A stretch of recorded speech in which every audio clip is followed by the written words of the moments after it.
Prodi Akuntansi. Di video kali ini saya akan menjelaskan kepada teman-teman mengenai program EVIUS yang sangat berhubungan dengan data panel. Jadi untuk data panel ini merupakan jenis regresi yang mempunyai ciri khas dan terdapat nilai runtut waktu. Untuk EVIUS ini mempunyai data berupa tahunan, mingguan, persemesteran, harian, dan juga untuk pengolahan datanya didapat dari sampel atau waktu.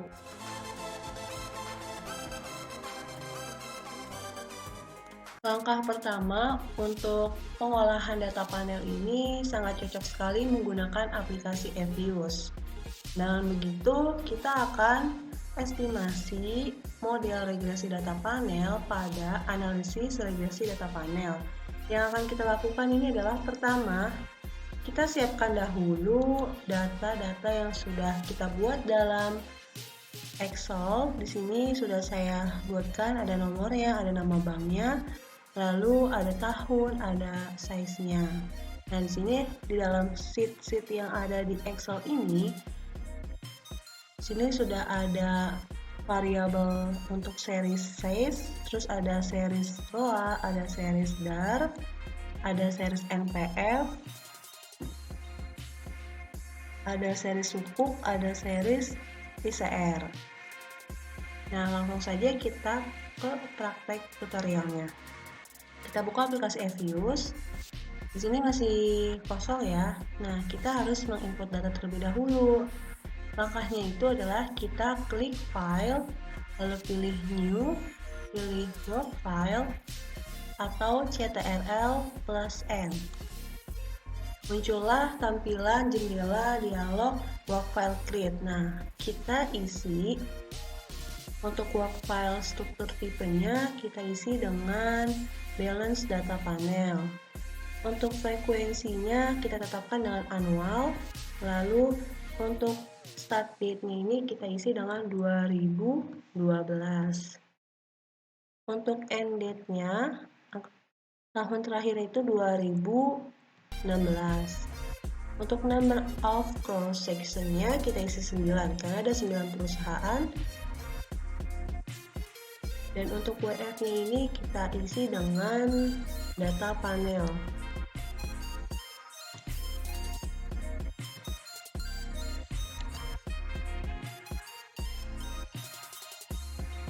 Sudah terisi, lalu kita klik OK. Nah, muncullah jendela dialog untuk work file data panelnya. Nah, kita akan membuat series size. Caranya kita harus pilih klik tab object, lalu kita pilih new object. Di sini ada tampilan new object. Kita bakalan membuat series size. Nah, di sini tetap di series size ya, hanya diganti untuk name for object-nya itu adalah size. Lalu kita klik OK. Nah, kita lakukan lagi untuk series. Habis series size itu ada series ROA. Nah, kita lakukan untuk series ROA-nya kita bikin ya, teman-teman.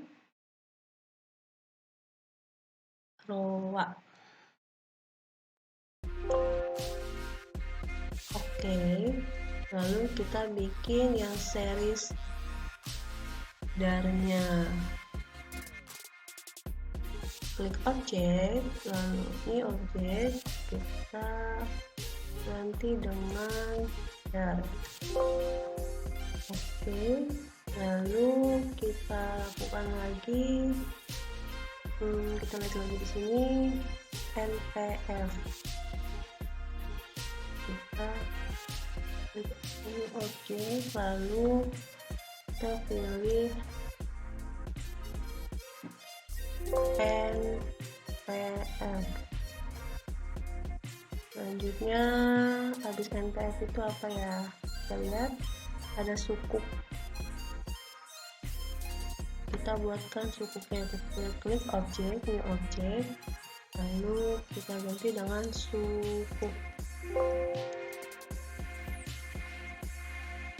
Selanjutnya kita buat lagi ini objek ICR ya, ISR. Nah, sudah terbuat semua ya. Kita pastikan sudah sama.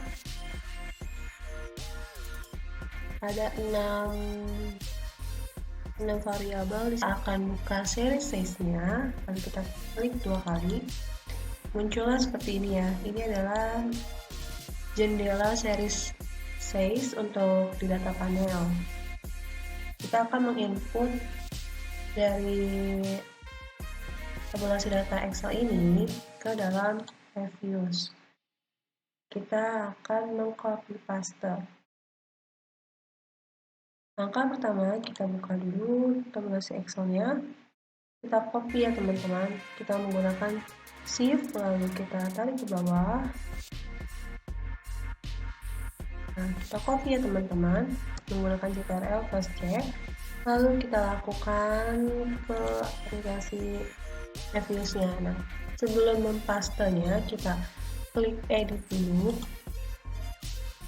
Lalu kita paste deh. Ctrl+I. Nah, kita klik yes. Muncullah seperti ini ya teman-teman. Dan beberapa ada yang memang masih NA ya teman-teman. Dan juga ada yang memang belum persis seperti yang ada di gambar ini ya teman-teman. Seperti kayak ada 2 angka di belakang koma. Nanti saya akan edit. Ini dia tampilan untuk jendela series size-nya yang sudah saya benarkan. Yang sebelumnya ada NA, yang sebelumnya belum ada koma atau titiknya, sudah saya beri untuk titik di belakang angka tersebut.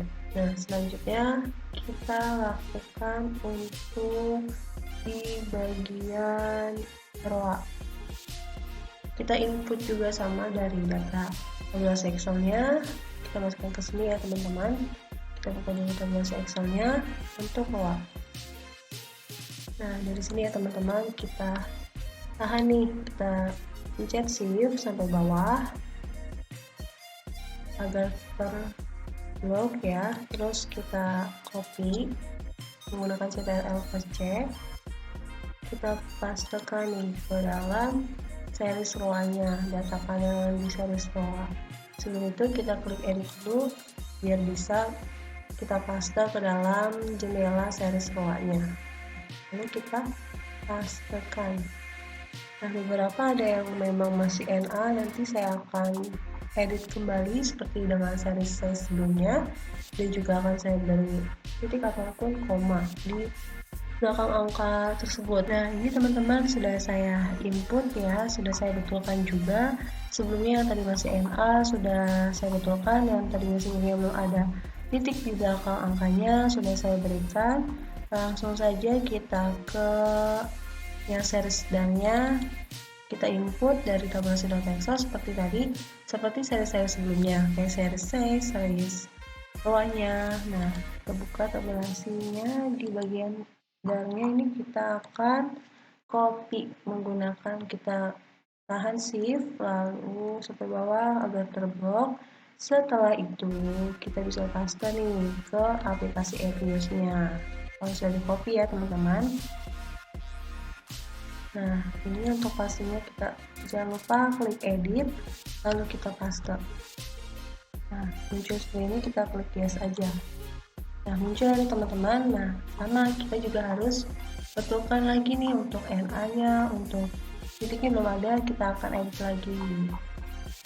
Nah, ini dia teman-teman, sudah saya betulkan juga untuk NA dan juga saya sudah beri titik atau koma di dalam series dari ini. Nah, selanjutnya kita akan ke variabel NPF. Nah, NPF kita klik, lalu kita input datanya di dalam tabulasi data Excel. Nah, kita buka untuk NPF-nya, kita copy, kita tahan, pencet Shift sampai bawah, kita blok. Nah, setelah itu kita bakalan copy menggunakan Ctrl+C. Lalu kita pindahkan ke dalam aplikasi EView. Sebelumnya kita klik edit dulu ya. Nah, kita pastekan CTRL plus I-nya. Nah, itu dia muncul. Kita akan edit. Untuk NA-nya kita akan isi sesuai dengan data yang ada. Nah, ini teman-teman untuk di jendela series NPV sudah saya rubah. Yang tadi ada NA-nya sudah tidak ada, sudah diubah menjadi angka semua, sudah disesuaikan dengan kita tabulasi data Excel-nya ya, sama semua sudah. Langsung saja kita ke series cukupnya. Nah, sebelumnya kan di sini tadi ada tampilan jendela banyak banget, sudah saya close semua, hanya terlihat NPV-nya saja. Nah, ini saya close ya. Langsung saja kita ke series cukup. Sama juga ya, kita akan input dari data tabulasi Excel yang ada di sini. Nah, kalau di sini adanya 0 dan 1 saja nih, kita masukkannya. Nah, kita masukkan dari perusahaan 1 sampai perusahaan 9.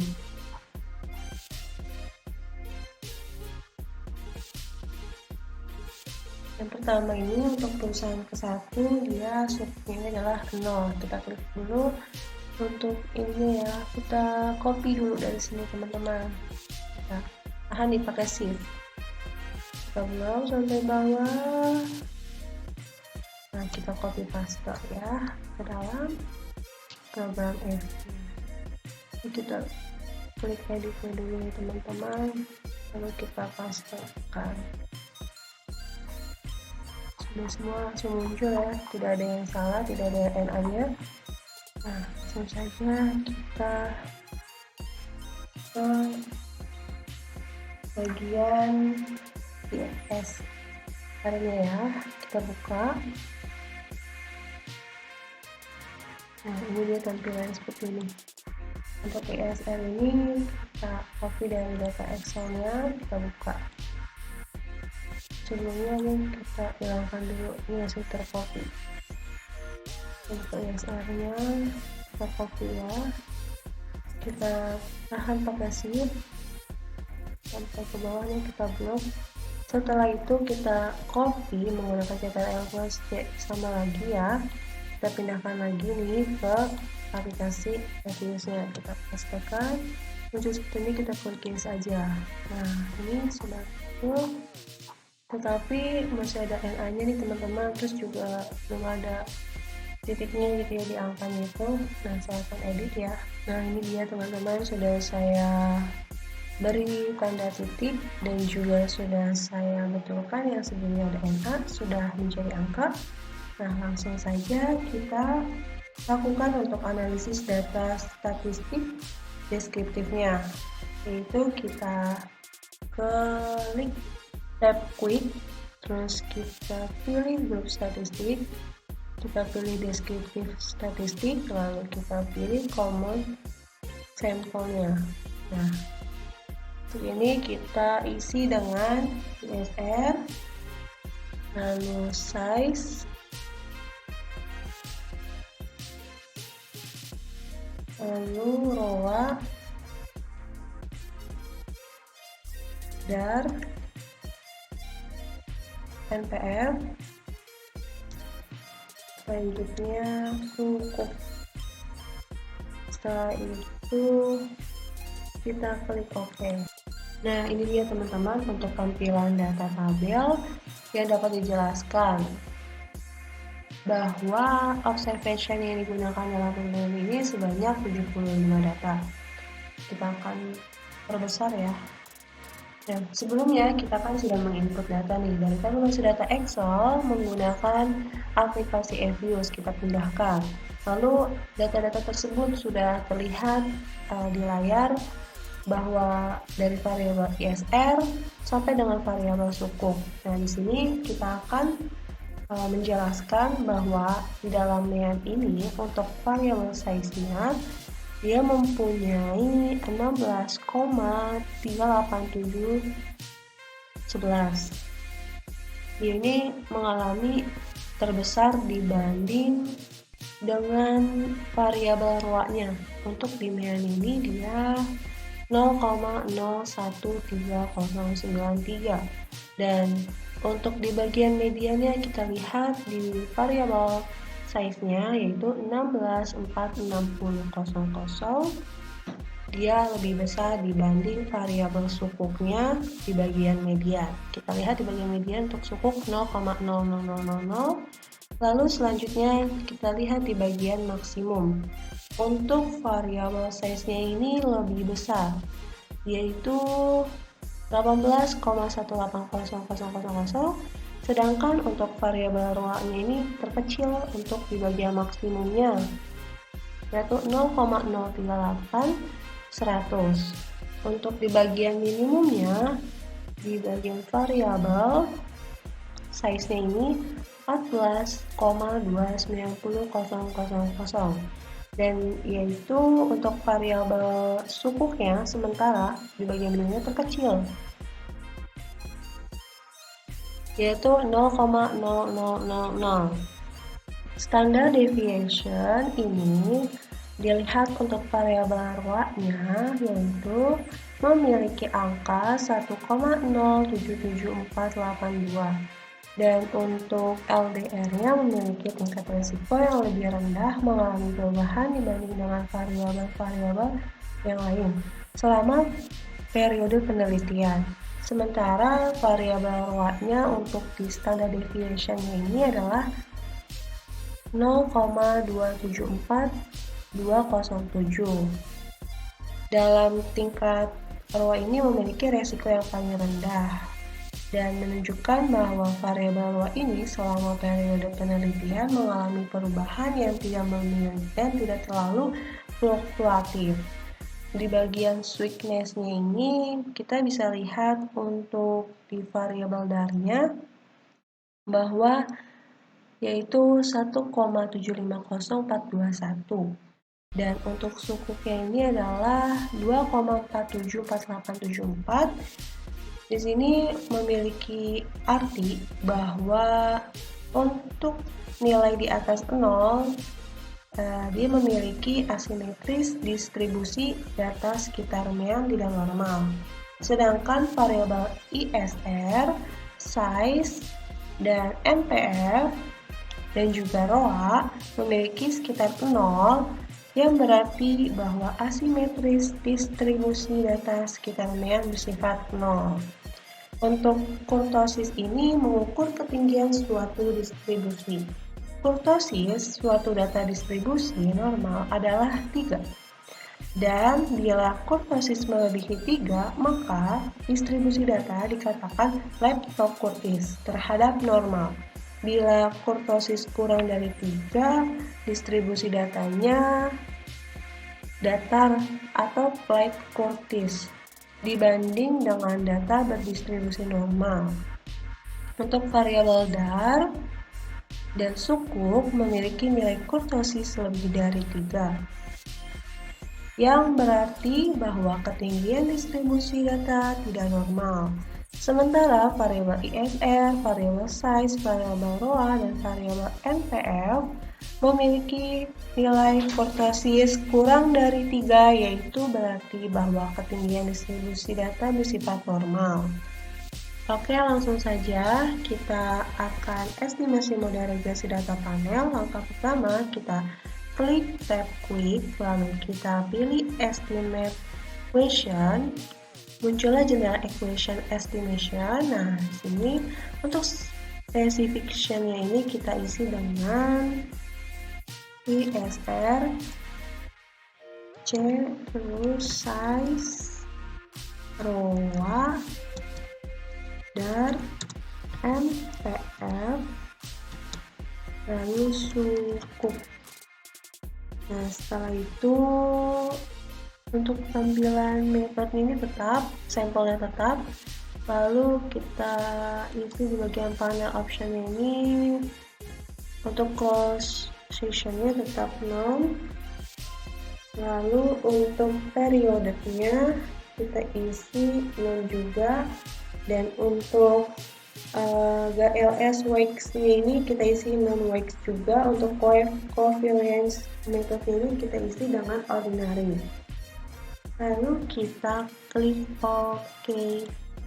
Nah, muncullah seperti ini ya, kita besarkan nih. Nah, di sini terlihat bentuk common effect modelnya atau sering disebut dengan CEM. Nah, di sini untuk bagian name-nya ini coba kita klik ya teman-teman. Nah, kita beri nama EQ01, berarti kita tetapkan saja. Dan selanjutnya untuk Fixed Effect Model atau FEM ini, klik nama persamaan EQ01 dalam log file, klik Estimate. Nah, muncullah jendela Equation Estimation. Nah, di sini kita akan lihat di specification-nya tetap kayak seperti yang tadi. Lalu untuk panel option-nya ini tetap hanya yang diganti adalah cross section-nya ini adalah fixed. Nah, setelah itu yang lainnya kita tetapkan, lalu kita klik OK. Selanjutnya